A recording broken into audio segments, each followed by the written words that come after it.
Hello,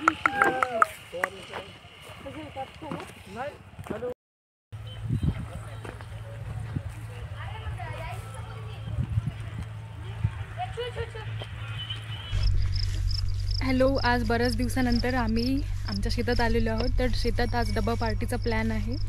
तर शनिवारचा दिवस आहे, सगळ्यांना सुट्टीही असतात आणि दिवाळीच्या निमित्ताने सगळे जमलेले होते, त्यामुळे हा आमचा जो प्लॅन आहे तो सक्सेसफुल झाला. तर बऱ्याच दिवसानंतर शेतात येणं झालं. खूप शांत वातावरण आहे. माझ्या मागे गायी उभ्या आहेत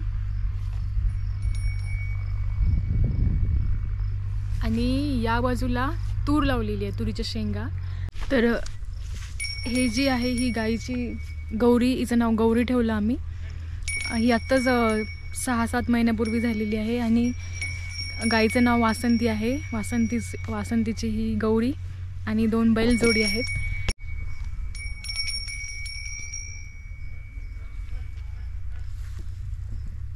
आणि एक मुख्य गोष्ट सांगायची म्हणजे आमच्याकडे गाई पूर्वीपासूनच होत्या. तर त्यामध्ये कल्याणी नावाची गाय होती, जी काळी आणि अंगात एकदम अशी धाडधिप्पड उंच. ती जेव्हा जेव्हा तिला म्हणजे शेतात आणलं जायचं चारा खाण्यासाठी वगैरे, तर मी शाळेतून आल्यावर ती घरी धावत यायची, म्हणजे तिच्या पिलाला भेटण्यासाठी. आणि भरपूर दूध द्यायची. दुधाची तेव्हा म्हणजे असं वाटायचं की घरी दूध गंगाच आहे. मोठ्या स्टीलच्या बकेटभर दूध यायचं आणि तेव्हा दूध काही घरी ठेवलं जायचं आणि डेअरीला वाटप केलं जायचं. तर कल्याणीची खूप आठवण येते. जवळपास मला वाटते कल्याणीला जाऊन 20 वर्ष झाले असतील, पण तिच्या आठवणी खूप आहेत आमच्यासोबत. तसंच पाऊस खूप झाल्यामुळे थोडंसं नुकसानही झालं, कारण या जो शेताचा मागचा भाग आहे तिथे नाला गेलेला आहे. तर नाल्याचं पाणी सरळ या मातीच्या रानात येतं. तर इथे पूर साचलेलं पाणी होतं, त्यामुळे सध्याच तिकडे पीक नाही घेतलेलं आहे. तर सध्या शेतामध्ये कापूस आहे आणि तुरीच्या शेंगा आहेत आणि यानंतर हरभरा पीक बाबा घेण्याचा विचार करत आहेत. तर बघूया. आणि पाऊस संपून उन्हाला सुरुवात झाली. सूर्य डोक्यावर आलेला आहे. 12:30, मला वाटते की 12:30-1चा टाईम झालेला असेल. पूर्वीचे लोक सूर्य डोक्यावर आला म्हणजे दुपार झाली, 1 वाजला असा टाईम म्हणजे गेस करत होते. आता तसं फारसं जमत नाही आपल्याला, पण एक अंदाज सांगितला. आणि इकडे आता हा आहे नाल्याच्या जवळचा जमिनीचा भाग आहे काही. इथे या भागामध्येच पुराचं पाणी आलेलं होतं. जेव्हा खूप पाऊस झाला, ढानकीला पूर आला होता, तर नाल्याचं पाणी भरभरून वाहत होतं आणि या 2 जे भाग आहेत इथेच पाणी साचलं होतं. तर सध्या इथे हळदीचंच पीक आहे, थोड्या प्रमाणात, जास्त नाही घेतलेलं आहे. मी माझ्या मागे जास्वंदाच्या फुलाचं झाड आहे आणि त्याच्या बाजूला स्वस्तिकाच्या फुलाचं झाड आहे. माझ्या बाबांना हार करायला खूप आवडतं. बाबा बरेच वर्ष झालेत बालाजीची पूजेसाठी हार करतात आणि फुलं, तसं शेतातले जे फुलं असतात त्याचा हार करून आमच्या घरी फोटोला हार हे तुम्हाला दिसणारच. तर ही खासियत आहे, म्हणून या झाडाची फुलं रोज घरी येतात. संजू दादा जे आहेत ते घरी फुलं घेऊन येतात, ताजी फुलं, आणि मग त्याचा हार होतो. इथे मोठं जांभळाचं झाड आहे. मला आठवतं की मागचा एक व्लॉग होता, त्यामध्ये आम्ही शेतातच आलेलो होतो आणि तेव्हा जांभळाच्या झाडाला खूप भरपूर जांभळं आलेली होते आणि संजू दादांनी आम्हाला म्हणजे गाण्यासाठी पण दिली होती, पण यावेळेस नाही आलेले आहेत. तर काही दिवसात त्याला बहार येईल आणि झाड गच्च जांभळांनी भरून जाईल. त्या झाडावरची जांभळं चाकण्यासाठी विविध पक्षी येतात इथे.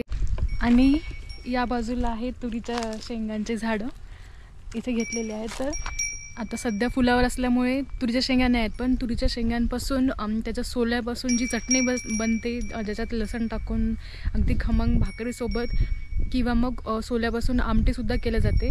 जे सोले तेलात फ्राय करून मिक्सरमधून काढायचे आणि त्यामध्ये लसण, हिरवी मिरची, कांदा वगैरे टाकून छान असं फोडणी द्यायचं आणि थोडंसं पाणी घालायचं त्यामध्ये, म्हणजे रस्सा टाईप असा असतो प्रकारे.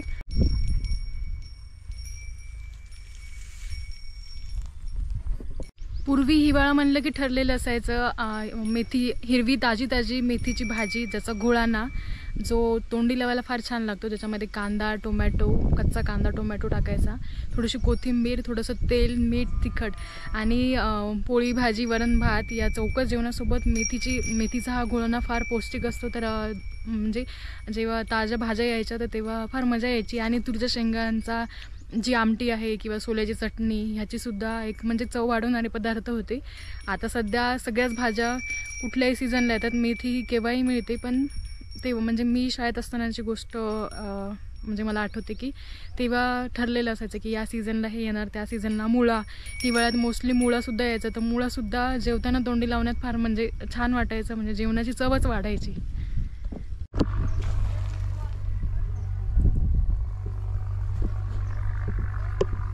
तर आज बऱ्याच दिवसानंतर घरच्या बायकांना सुद्धा सुट्टी मिळाली आणि थोडासा चार भिंतीच्या व्यतिरिक्त त्यांना थोडंसं बाहेर येता आलं. तर माझ्यासोबत आहेत मयुरी काकू, इथे प्रज्ञा मावशी आहे, बायत्या, वैष्णवी वहिनी, मोठ्या काकू आणि माझी आई. तर आपण सगळ्या जणींना एकदा भेट घेऊया आणि त्यांना कसं वाटते हे विचारूया. तर सुरुवात करू मयुरी काकूपासूनच. कसं वाटतंय काकू तुम्हाला शेतात येऊन? खूप छान वाटत आहे. प्रज्ञा मावशी तुला कसं वाटतं शेतात येऊन? मस्त वाटत आहे खूप शेतात. एकच नंबर. एकदम छान वाटत आहे. हिरवगार तरणात खूप मन उल्हासित होत आहे. वैष्णवी वहिनी आणि भैया आहेत. हॅलो, आम्हाला खूप छान वाटतंय. उगन वय माय वावर आहे तर पावर आहे, यायलाच लागते. नात करते काय? गावाकडचं वातावरण म्हणजे गावाकडचंच वातावरण असते. आणि आमच्यासोबत आज छोटा आमचा फॅमिलीचा मेंबर राघवबा आणि माझी आई. राघव, तुझं नाव काय आहे? तुझं नाव सांग. तुझं नाव काय आहे? राघव.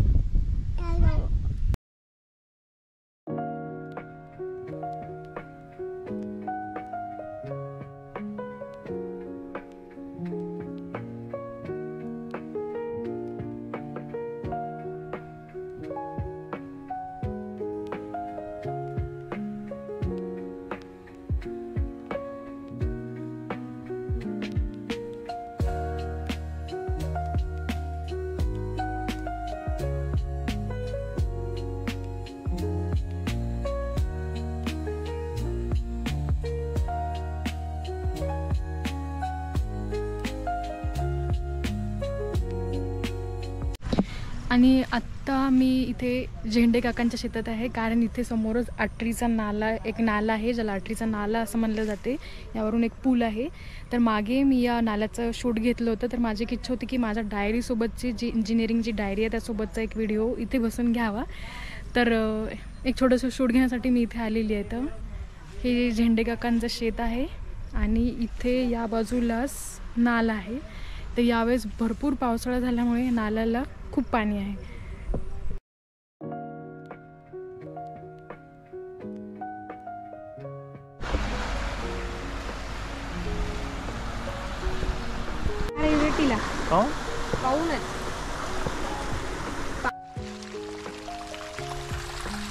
आणि जेव्हा केव्हा आम्ही शेतात येतो तेव्हा ठरलेला बेत म्हणजे चुलीवरचा चहा, कारण चुलीवरच्या चहाची चव ही गॅसवरच्या चहाला येत नाही आणि हल्ली चुली फार कमी पाहायला मिळतात.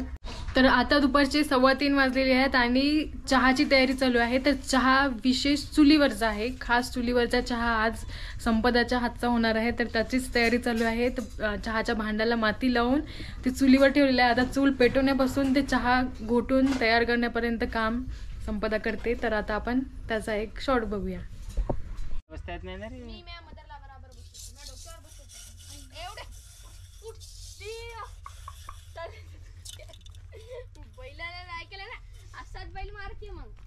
तर ही संजू दादाची छोटीशी चूल आहे, विटीपासून तयार केलेली. तर यावर आम्ही घरूनच येताना भांडं घेऊन आलो होतो.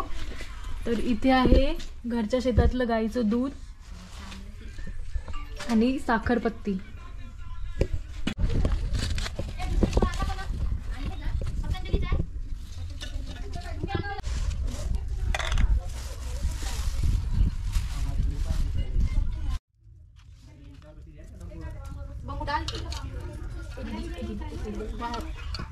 असं का गं? हो तसं.